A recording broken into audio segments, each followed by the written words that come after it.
Namaskar. We will be continuing our discussion with the sociological influences on consumer decision making, and we shall be discussing the family and family life cycle today. We shall be speaking about the meaning of a family, the relevance of a family for a marketer, the family and the buying decision process, and we shall be elaborating on the family life cycle.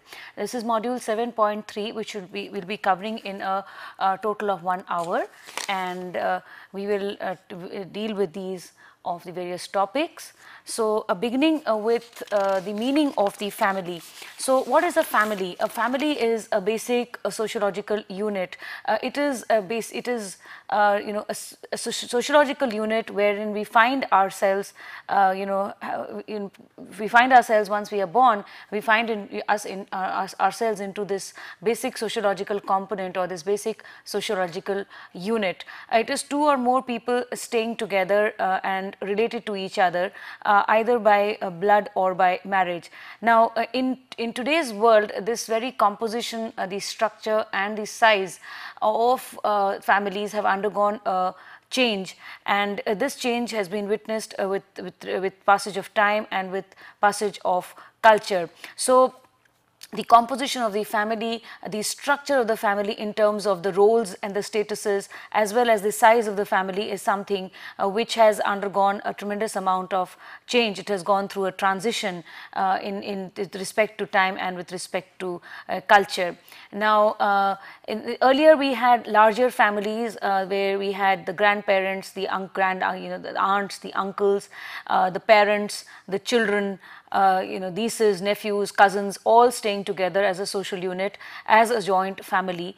And today we witness smaller families with just comprise maybe the parents and the children, and so these are very small families which we see today, and essentially nuclear families. So we have moved in from a trend which was large families living together as a household, living together as a family, and the joint family, and today we have moved into smaller households which are essentially nuclear families with just the parents and their children staying with each other. Now, this is a change which we have witnessed in the past 2 to 3 decades, and a large number of reasons have been responsible for this. There has been a movement of people from rural areas towards larger urban areas. There has been a movement of people from different cultures. There has been a change in the socio-economic lifestyles of people. There have been a change in the cultural fabric of the country, and so with passage of time, with passage of cultures, and with the impact that time and culture have had on this traditional structure, what we find ourselves in today are very small nuclear families.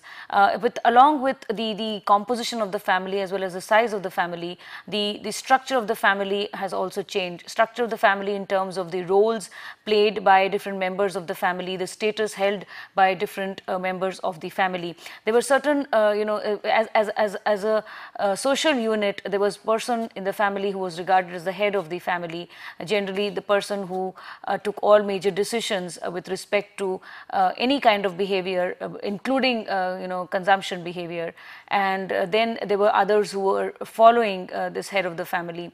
There were certain roles that were played by the man of the family and by the woman of the family. The man in the family was responsible for earning the bread and the butter. The lady of the house or the woman in the family, the mother or the wife, was asked, basically her job was to look after the home.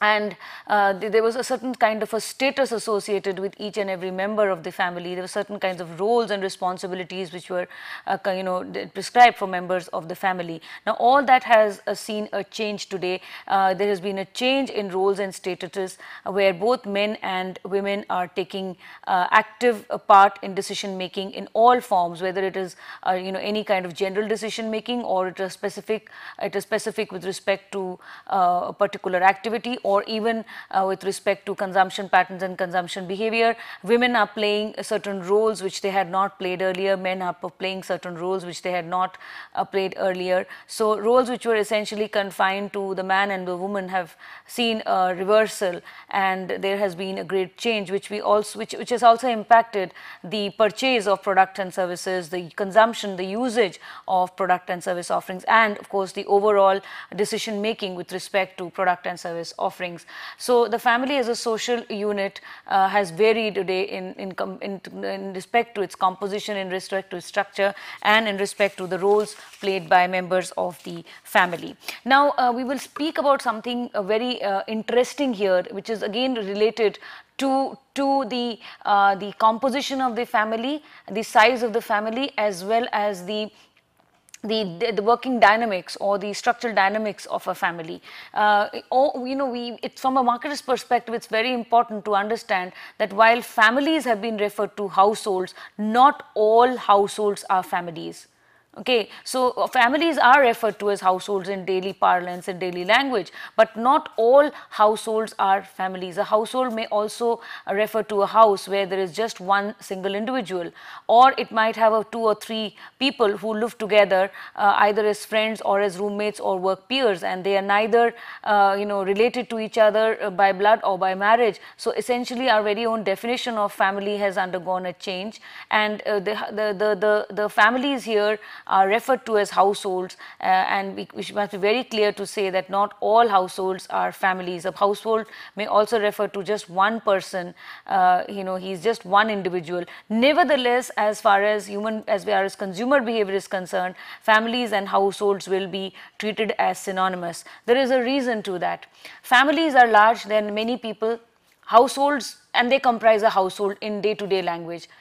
But as I just said, a single person or an individual may be staying alone and managing his household on his own. So he also comprises a household. Also, why we will consider both of them in synonymous to each other is because the kind of products and services a family of 5 or a household of 5 will need, the same kinds of products and services a person constituting a family in his own self as a single person will also need such kinds of product and service offerings. So whether it is a family of 5 or a family or a single individual staying, he would need bread, butter, toothbrush, soaps and things like that. And even high involvement products, like if a family owns a car or needs a TV or a refrigerator, even a person staying alone would be requiring the same products. So in this particular film, if we see we say very clearly families are regarded as households, but not all households are families.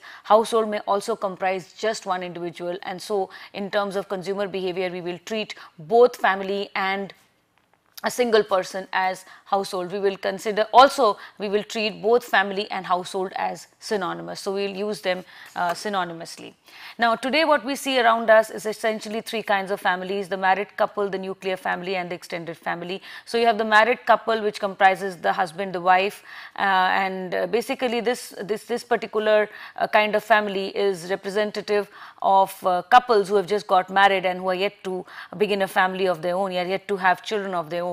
And then we have the nuclear family, where we have the husband, the wife and their children, and then you have the extended family, which includes the grandparents and the uncles and aunts along with the nuclear family. So the nuclear family plus aunts, uncles and grandparents becomes what we call as the extended family. Now whether it is a married couple or it is a nuclear family or an extended family, they are all households. They all need products and service offerings to meet their day-to-day needs, to meet their day-to-day requirements. So they are from the marketer's point of view, they are all very, very important. Of course, across each of these stages, as a married couple and as one with a family, as a nuclear and as an extended family, the needs and wants will change, the priorities will change, and the consumption patterns will change, and as we will see, the entire consumption decision process will change. the buying roles which we have discussed earlier, the initiator, the influencer, the decider, the buyer, the user, all these roles will also come into play. They will also be played by different people in the either as a married couple, or in the nuclear family, or in the extended family. So these various roles will be played by members of the family. The amount of power or the expertise which different people will have in the family with respect to product and service offerings will change across the nature of the product or service type, and we will see that all of them will play an equally important role in the decision making process. Now, let us speak a little bit on the relevance of the family for a marketer. Now, the family as a social unit is of tremendous importance to a marketer. This is because of three reasons. One, a monetary source for dependents. So the family, here in terms of the parents or the earning members, become the monetary source for the others. Two is, it is an indication of the values and lifestyles which a person has, and three, it is also the root of socialization. So let us talk about the first, which is the monetary source. The family may comprise a single earner or a dual earner, and the rest of the members in the family will act as dependents. So if the father is working, he is the sole earner. If the mother is working, she helps him with with her husband in terms of meeting the financial expenses in the house. So either single or dual income households do exist, and the rest of the family will become a part of the dependents. Now, children and teenagers have a big role to play. They act as initiators, they also act as influencers in the decision making process, and they also become buyers of a large number of products. They are the ones who want to take a decision and go and buy, especially the teenagers and the youth. While they have their different needs, they have their different desires, the money for the same comes from the earning members, which is either the father or the mother or both. And thus the parents, they act as they provide finances, they provide money to their children and they meet the financial expenses. They provide financial resources to their dependents, either their own children, or if it's an extended family, their own parents or their brothers and sisters. So the people who earn basically act as providers of money or finance to the other dependents to meet their expenses. So they provide financial resources to their dependents and look after their economic well-being as a basic family function that the family has to play. The second important reason why we hold the family in relevance is that the indication of the values and lifestyles. The parents in the family act as a source of values and lifestyles for the family. The grandparents and the parents or in the family, they inculcate amongst their children basic values, norms. They also tell them about suitable lifestyles, and this has an impact upon the children when it comes to their day-to-day lifestyles, when it comes to their day-to-day living, whether it's education or career or recreational activities, etc. So with both parents earning and having occupations and the family experiencing a dual income setup today, a transition has been witnessed with respect to the values and lifestyles that the children exhibit today or that the dependents exhibit today. So the basic the norms, the do's, the don'ts, the basic value system comes to us from the family, be it the parents or be it the grandparents, and such influence on the children, either as kids or as teenagers, has a tremendous amount of influence on their day-to-day behavior, on their day-to-day conduct of behavior, whether it is a general behavior or whether it is consumption specific or purchase related.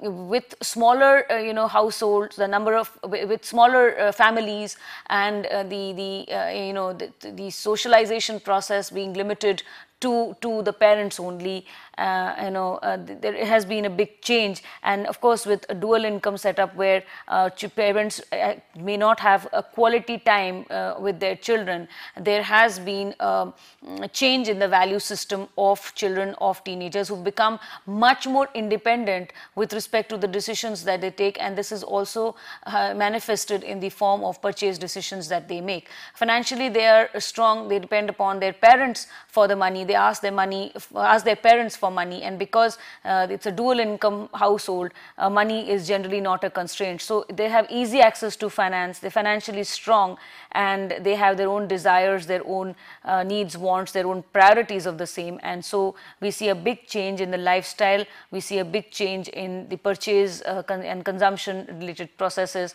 which families, especially children, exhibit today. So family is also acts as a indication of values and lifestyles. And of course, family is the root behind socialization, whether it is a child socialization or whether it is adult socialization or whether it is intergenerational socialization. All of this basically comes from the family.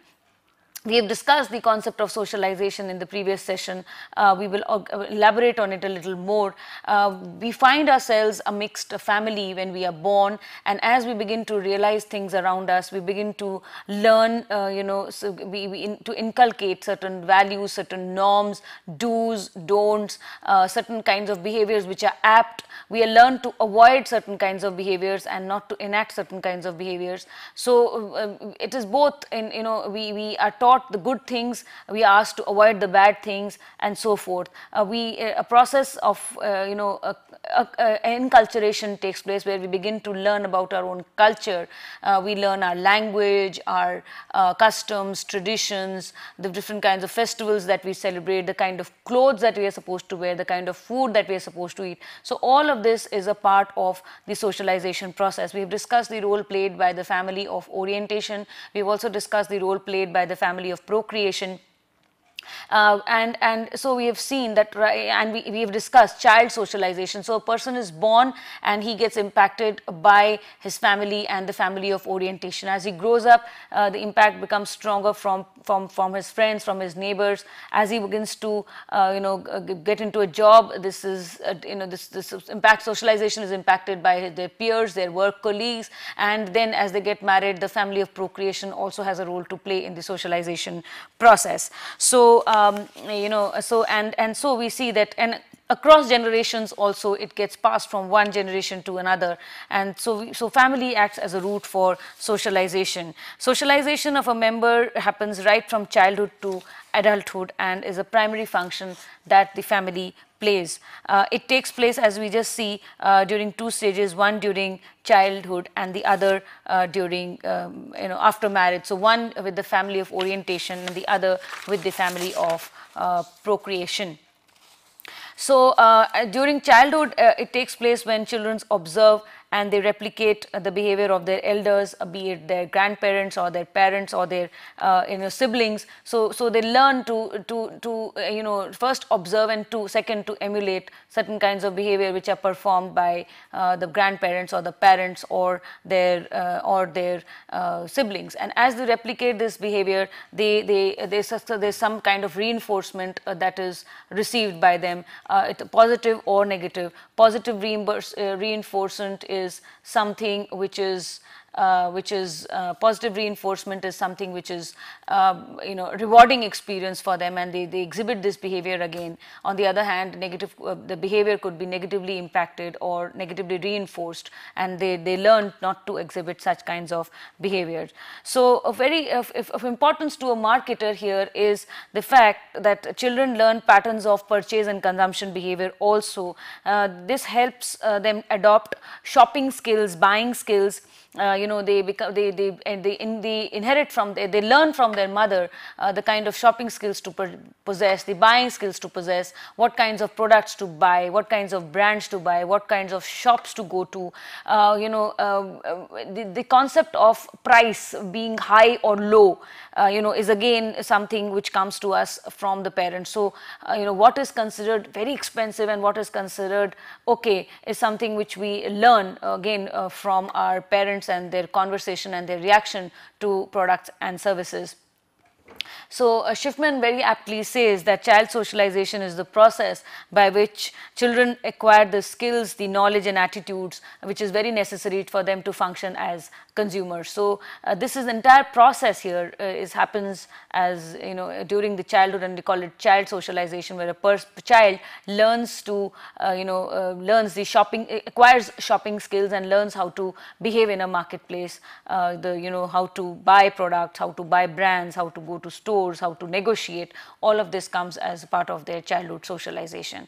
During adulthood, socialization occurs, as we have mentioned, with friends, with colleagues, also with the spouse. So the family of procreation, the spouse and the children also have a role to play. As a person gets married, he starts a household again. He begins to either he goes to another family or comes to a family, and in either cases there is a blend of product choices or brand choices which occurs more specific to the purchase or to consumer behavior. So the husband or the wife learns to buy products or brands which the other person or the other spouse is actually buying and using. So as they settle into a household, they make decisions. They take decisions with respect to purchase. They take decisions with respect to product and service offerings and with brands. Many a times these decisions lead to conflict, and we will discuss how conflicts are basically solved in the case of purchase and in the case of purchase consumer decision making with respect to product and service offerings. So they make adjustments with each other with respect to their values, their lifestyle, their behaviors, as also the kind of products and brands to buy, but nevertheless they may end up having an argument with respect to a brand or a product, and that leads to a conflicting situation. As they have children, and as the children grow up, the influences gets stronger. The children acts as initiators, the children acts as influencers, and as they grow up, they also become buyers. Teenagers have also exert a tremendous amount of influence on the parents. So the family of procreation, just like a family of orientation, also has a role to play in the socialization process. And then finally we have intergenerational socialization, where behavior with values, norms, behavioral patterns, they all get transferred from one generation to another, and so do get preferences for brands, preferences for products. Product loyalty, brand loyalty also gets transferred. We have a perfect illustration where we had the Woodward's Gripe water ad, where they showed a large number of ladies from different generations staying in the same family, 5 or 6 different generations, old mothers, grandmothers and mothers and grandmothers and so forth, staying together, and there's a small baby crying, and the one mother says to another, "Arey gripe water de de, wahi to deti thi jab tu choti thi," and it goes to the second one, and the second one says the same thing and the same thing. So that shows how product preferences are transferred from one generation to another. Brand loyalty also gets transferred from one generation to another, something which is very important for a marketer. So we call this as intergenerational socialization. So we basically see how socialization can have a role to play in the decision process. Now, let us talk about the family and the buying decision process. It is the entire family that basically acts together while making purchase decisions. We have seen the various buying roles. We have seen how there are roles which are performed as initiator, influencer, decider, buyer, user. Different members of the family perform these roles. A person, of course, may on his own single-handedly also perform 2 or more of these roles or all of these roles. Sometimes the members in a family perform more than one role. So nevertheless, the decider's role is very important. The initiator, influencer, decider, buyer, all of these roles are very important. And as if you recall, in terms of consumer behavior, the buyer's role is extremely important.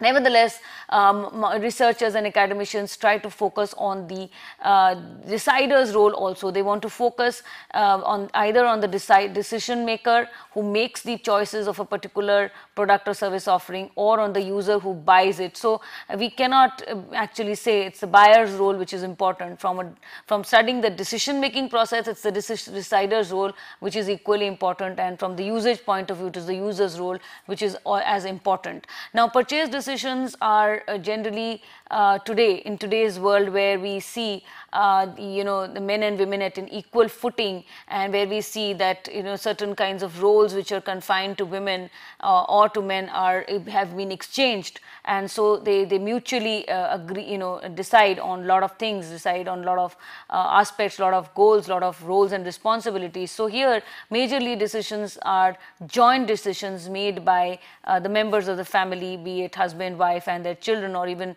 members of the extended family. So decisions was essentially male dominated or essentially female dominated are no longer so. They are made together, they are made jointly, and it's not only decision making being confined to the members of to the couple, but also to other members of the family, be it grandparents or be it children, so or be it other members of the extended family. So family is recognized not only as a basic social unit, but it's also recognized as a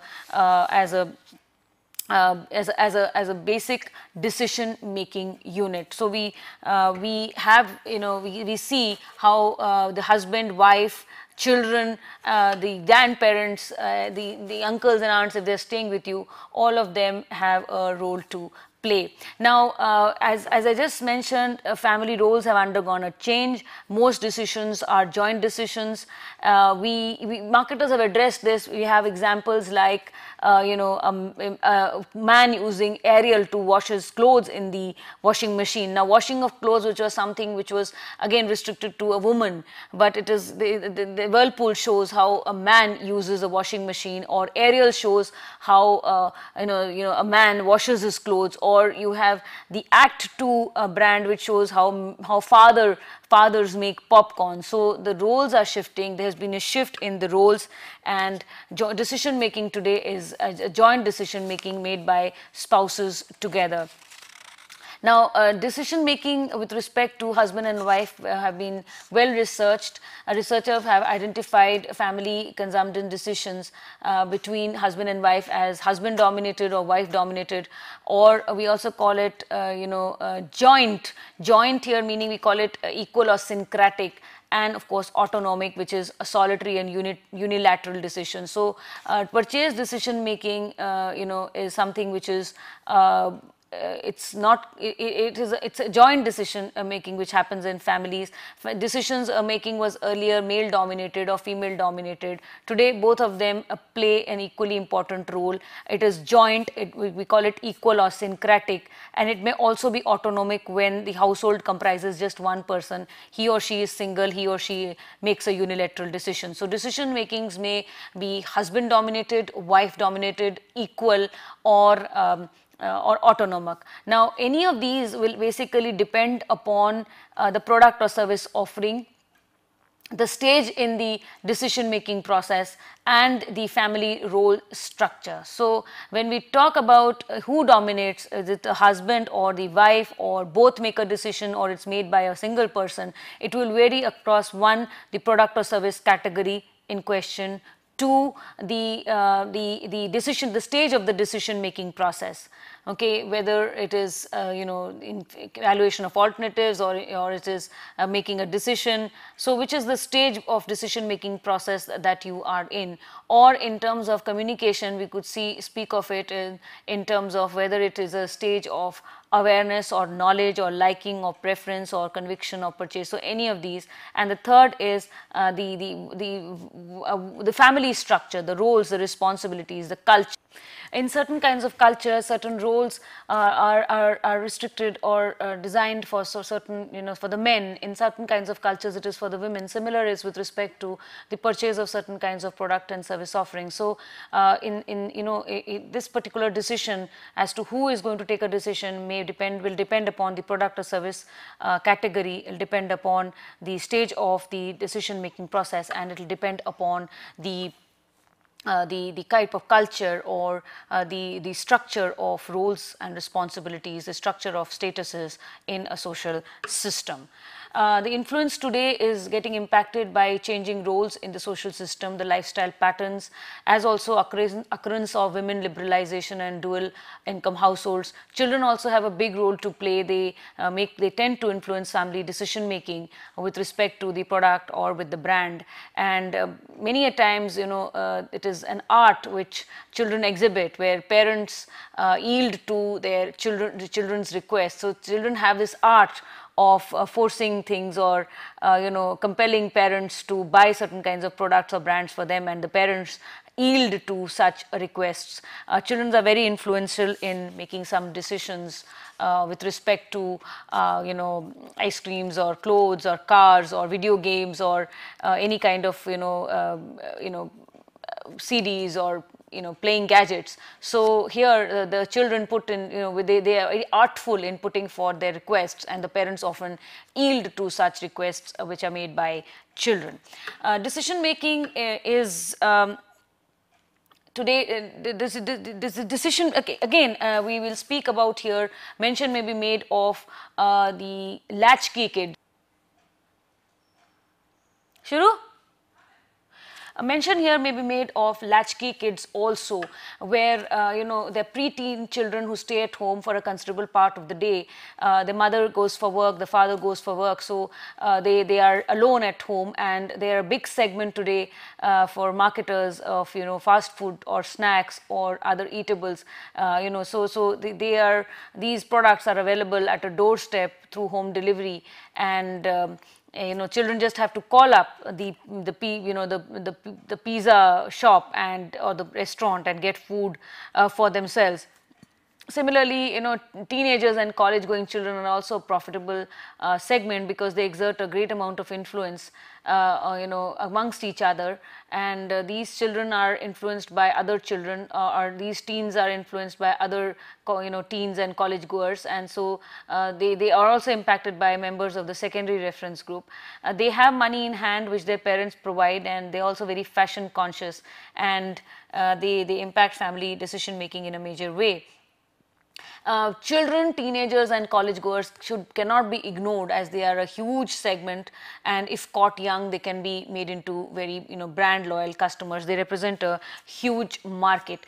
See, when we talk about a child who, or as he grows up into a teenager, or as he grows up goes into college, he or she has been influenced a lot by people around them, by other friends, by neighbors, by college goers, other people around them. So such kinds of influences are tremendous, and this influence is not only with respect to general behavioral patterns, but it's also with respect to shopping patterns. So the kind of products to buy, the kind of clothes to wear, the food to eat, the places to visit, the hobbies to develop, all this is going to be impacted amongst each other. So this particular phase is an important phase, and such children or such teenagers or such college goers are a huge segment which cannot be ignored by the marketer. In fact, the marketer could also inculcate a feeling of loyalty, build a feeling of loyalty, and this loyalty could develop for life.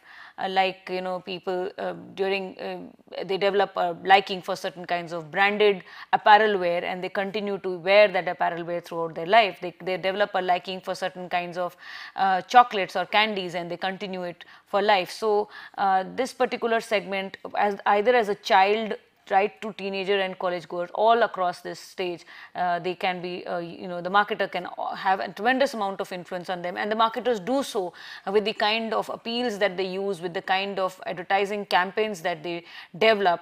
They basically are able to build they build interest of children or teenagers or college goers, and these children, teenagers, college goers act as initiators and influencers, and they affect the decision making process, they impact the decision making process, they force their parents to buy certain things for them, the parents yield to the requests of the children.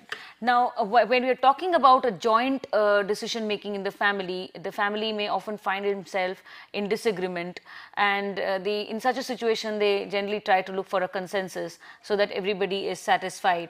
Researchers have basically tried to study the conflict between husband and wife with respect to shopping patterns and with respect to shopping decisions, and they have identified a few conflict resolution strategies between husband and wife. So with income limited, the husband wife argue with each other with respect to a purchase decision, whether to buy or not to buy, or a purchase choice, that is to buy product X or Y, or a choice with the brand, so brand X1 or X2. So the decision make, in the family, the decision making, when it is going to be joint, is definitely going to lead to some kind of a disagreement. It's going to probably lead to some kind of a problem as far as consensus is concerned, and so the family tries to arrive at the best, they try to arrive at some kind of a consensus which leaves all of everybody in the family happy. And when coming to a husband and a wife, and especially when they are newly married and they are beginning to set a family of their own, a household of their own, a house of their own, in that particular stage, this kind of disagreements are very common, and researchers have come up with certain strategies which we will discuss. Now the conflict here could pertain to whether to buy or not to buy, one. Two, whether to buy a particular product or another product, that is whether to buy a refrigerator or a television. Or three, if it is a refrigerator, whether to buy, which brand to buy, whether to buy a Samsung or an LG. So it could be either buying or not buying, or buying TV or fridge, or if it is going to be fridge, whether we are buying a Samsung or whether we are buying a LG. So any and all of these could be leading to a disagreement or a conflict between husband and wife. So let's take an example here. A couple is interested in buying a new mobile set, and they enter into an argument with respect to the brand that they are going to purchase. So here are the various conflict resolution strategies. One strategy is an expert, where one of the spouses uses his or her superior knowledge and information about about mobiles and influences the other spouse. So example here, if we take the couple is buying a mobile set, the wife here looks for she looks for aesthetics and appeal and prefers a Samsung, while the husband, he looks for robustness and durability and the size and weight, and he prefers a Nokia. So assuming that the husband has a better idea, he's an expert in that particular product or service category, he influences his wife to buy a Nokia. Another strategy which can be used is legitimacy. So the decision here, or the dynamics here, is based on who dominates the household. Are the decisions taken by the wife or by the husband? So the decisions are taken on the basis of position which in the household. So the more powerful position holder influences the other. So if the man is the dominant force, he buys a Nokia. If the woman is more dominating, she buys a Samsung.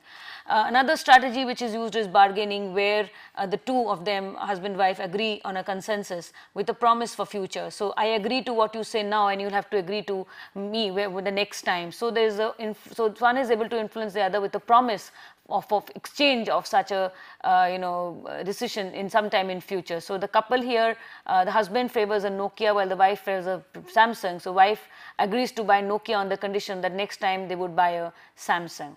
Another strategy which can be used is reward, where one person tries to influence the other by offering a reward. So the husband tells the wife that if she agrees on a Nokia, he would also gift her a sari. So here again, this is again as a reward, he tries to influence her.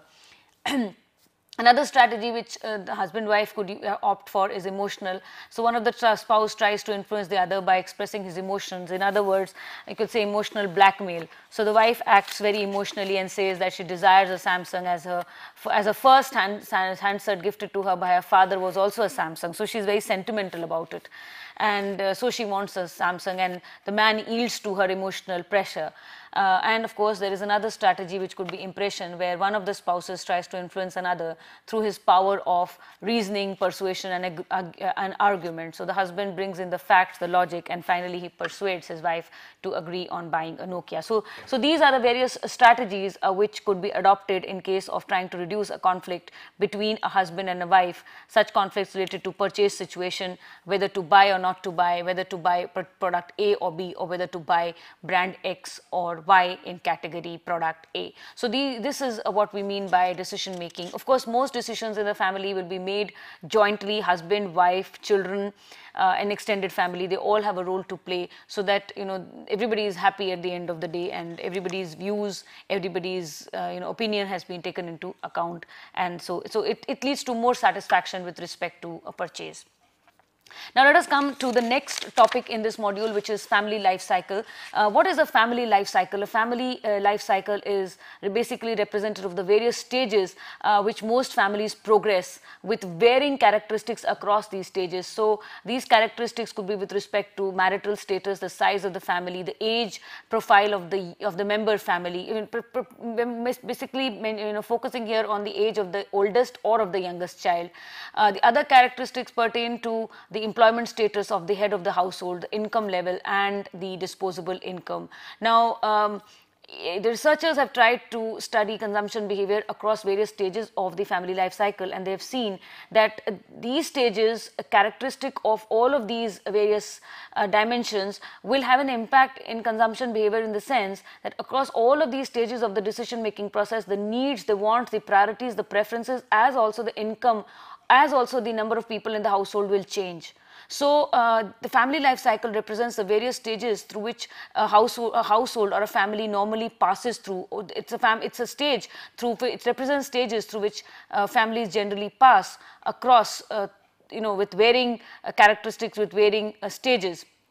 These characteristics could be, we repeat, the marital status, the size of the family, the age of the members comprising the family, especially the youngest and the oldest child, the disposable income, the employment status, all of this. And across each of these family stages, across all of these family life cycle stages, consumption patterns will change, needs, wants, priorities, income, everything is going to change. So that is why the family life cycle holds relevance for a marketer, and it could be immensely useful for a marketer to use the various stages of the family life cycle in terms of segmentation, targeting and positioning, also in terms of understanding market potential, sales potential, market forecasting, and the like. So this, a study of family life cycle can be of tremendous in help or tremendous relevance to a marketer.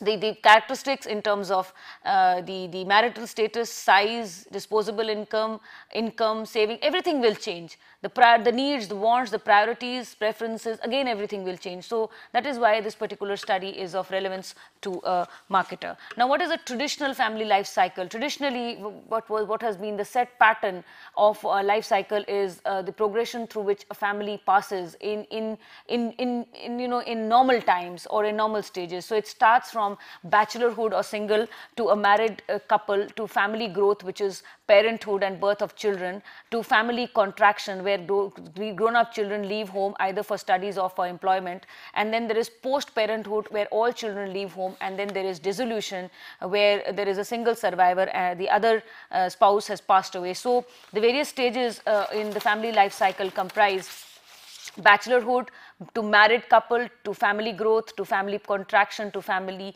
to post-parenthood, and to dissolution. So based on these stages, we have these five, we can synthesize these into five basic stages. A bachelorhood, a younger single adult, either a male or a female, living apart from the parents.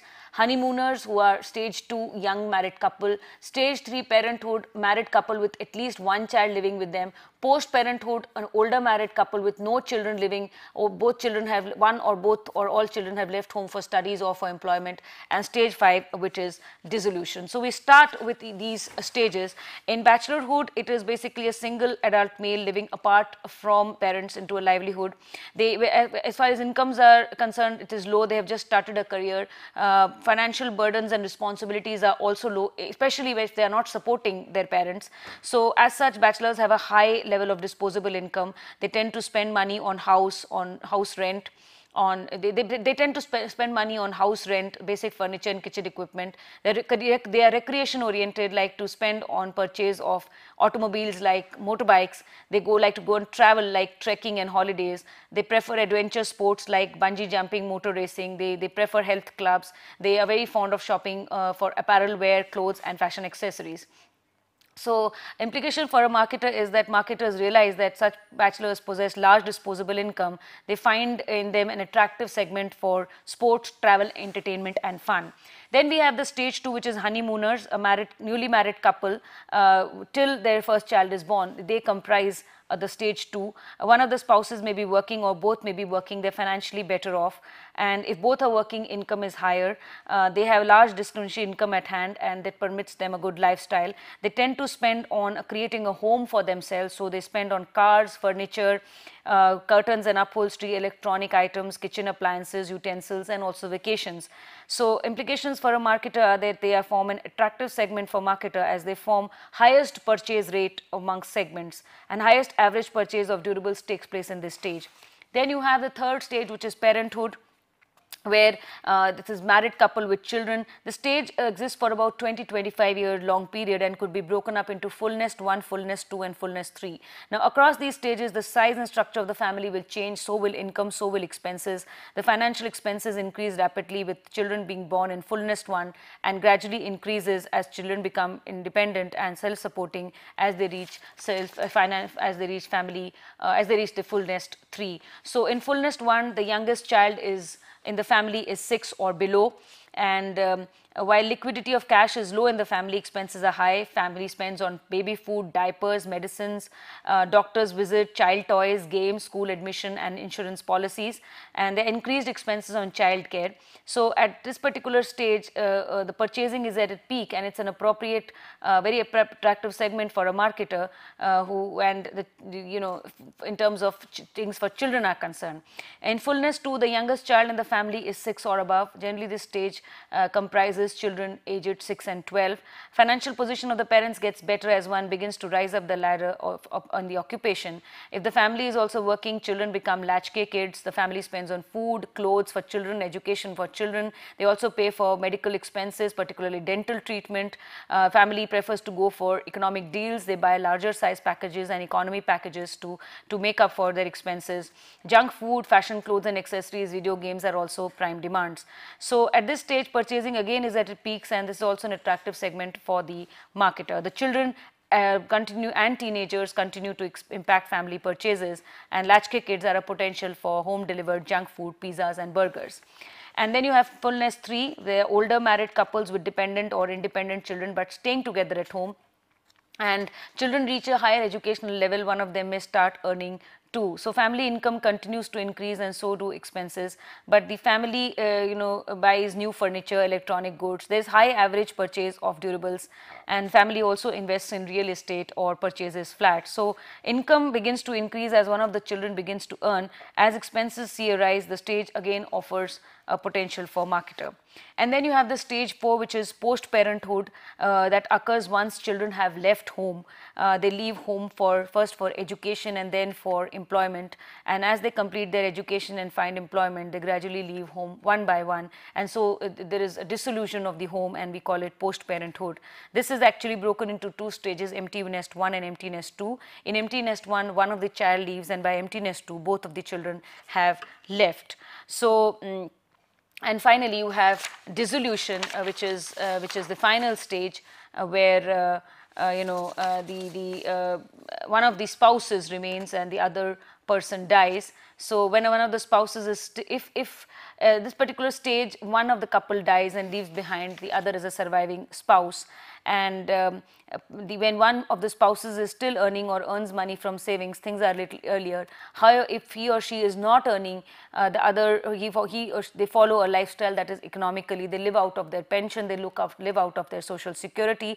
Primary expenditure is on medicine, checkups with doctors and restrictive diet, and this stage is characteristic of a widow or a widower with lower income and at least very least shopping expenses. Now in case of the empty nest 1 and empty nest 2, which is a post parenthood stage, again parents do think of spending money on things which they could not and would not do because of their parenthood or because of the full nest 1, full nest 2 and full nest 3 stages. So in empty nest 1 and in empty nest 2, they prefer doing certain things or buying certain kinds of products and services which were unaffordable during the parenthood stage. And of course, especially in empty nest 2, they go in for such luxuries, or they go in for such hobbies and interests and vacations which they could not afford when they were in the parenthood stage, either because of expenses or because of other responsibilities. And of course, in the dissolution stage, the living spouse lives alone, and he lives a very solitary, mundane survival. Now, talking about these stages from bachelorhood to honeymooners to parenthood to post-parenthood and to dissolution. If you look at these 5 stages, and if we look at it as a bachelor to the couple, to full nest 1, full nest 2, full nest 3, empty nest 1, empty nest 2 and empty nest 3, and then again dissolution. All these stages we will see differences in the in terms of income, in terms of expenses, in terms of number of people in the family, in terms of the age demographic profile of members of the family. So accordingly, the needs and wants, the priorities will change. So if it is a full nest 1 where the expenses are majorly on the child and the pediatric visits, by the time it is full nest 3, it is on educational expenses for the child.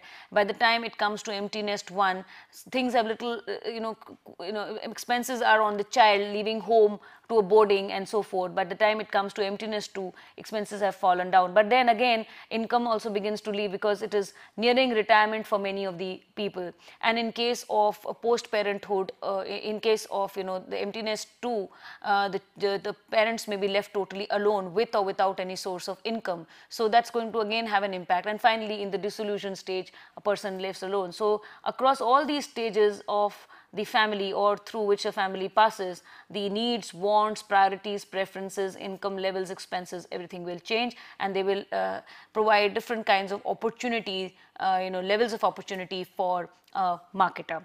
Now, this is a traditional family life cycle which we speak of, where we talk of a bachelor to a honeymooner to a parent to a post-parent to a dissolution. We also have something which is in terms of the modification to the family life cycle. Today, with changes in the family, the traditional life cycle has gone a change. There are various forms like single or late marriages, or divorced with or without children, or dual income, no kids, we call them dinks, or live-ins. So consumer researchers have thus brought about a lot of changes in the traditional life cycle, family life cycle, so as to exhibit. Broadly speaking, households classified today as family households and non-family households. So family households are the traditional family, and the non-family households are in terms of the single individuals or the live-ins. Anyway, each of these family types has varying characteristics, and they exhibit different kinds of buying patterns. They exhibit different kinds of consumption expenditure and consumption patterns, and buying and purchase decision making process. With this, we come to an end of our topic on family life cycle. Let us come to the references. Loudon and Della Bicta, Consumer Behavior, 4th edition, Tata McGraw-Hill. Peter and Olson, Consumer Behavior and Marketing Strategy, McGraw-Hill. Schiffman and Kanu, Consumer Behavior, 2004, Prentice Hall. And Wells and Prensky, Consumer Behavior, John Wiley and Sons. Frequently asked questions: what do you mean by the term family? How is it relevant to a marketer? And question 2, discuss the family life cycle. How do buying preferences and consumption patterns change during the various stages of the family life cycle? A short quiz. Section 8, true false. While families have been referred to as households, not all households are family. So this is a true statement or a false statement? The answer is it's a true statement. 2, socialization extends through the life of an individual. It is an ongoing process. So is it a true or a false statement? This is again a true statement.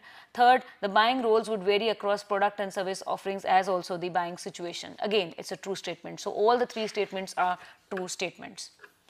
Section B, fill in the blanks. The dash socialization is a process by which children acquire the skills, knowledge and attitudes necessary to function as consumers. So the answer is child socialization. 2, product and brand loyalty, as also preferences, get transferred from one generation to another. This is a perfect example of dash socialization. So this is a perfect example of intergenerational socialization. 3, the dash stage can be further divided into 3 stages: full nest 1, full nest 2 and full nest 3. So the parenthood stage can be further divided into 3 stages: full nest 1, 2 and 3. Short answers. Mention the 3 kinds of families that we witnessed today. So you will mention the married couple, the nuclear couple, and the extended family. 2, broadly speaking, the family as a social unit is important for a marketer for 3 reasons. Name them. So it's a monetary source, a source for values and lifestyles, and socialization. 3, mention the 5 buying roles: initiator, influencer, decider, buyer, user. 4th, what do you mean by latchkey kids? They are preteen children who stay at home alone for a considerable part of the day while their parents are off to work. 5, what do you mean by the family life cycle? It refers to a series of stages through which most families progress with varying characteristics across various stages. So this is what we call as a family life cycle. And 6, what are the various stages, or mention the various stages of the FLC? So bachelorhood, honeymooners, parenthood, post-parenthood, and dissolution. So with this, we come to a conclusion of this particular session on family life cycle. We shall continue with our study on sociological influence on consumer decision making in the next session. Thank you.